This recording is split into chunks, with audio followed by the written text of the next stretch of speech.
Praise the lord. જ્યારે બીજ જમીનમાં વાવવામાં આવે છે ત્યારે તે જાણે મરી જાય છે. તે હવે તેના મૂળ બીજના સ્વરૂપમાં રહેતું નથી, પરંતુ તે જ મૃત બીજમાંથી નવું જીવન અંકુરિત થાય છે. જે રીતે ઈશ્વર તે મૃત બીજમાંથી ઉગતા છોડને નવું શરીર, નવો આકાર આપે છે, તે જ રીતે જ્યારે તમે પાપનો નાશ કરો છો ત્યારે ઈશ્વર તમારામાં પવિત્રતા ઉત્પન્ન કરે છે. ત્યારે વાસના મરી જાય છે અને શુદ્ધતા અને પ્રેમ જન્મે છે. ત્યારે નિંદા મરી જાય છે અને શાણપણ અને સમજદારી જન્મે છે. ત્યારે વ્યસન મરી જાય છે અને સ્વતંત્રતા અને આત્મનિયંત્રણ, સ્વનિયંત્રણ જન્મે છે.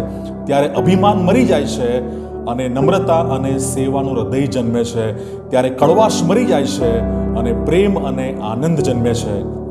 જ્યારે આપણામાં પાપ મરી જાય છે ત્યારે ઈશ્વરનું પવિત્ર જીવન આપણામાં ખીલે છે, અંકુરિત થાય છે.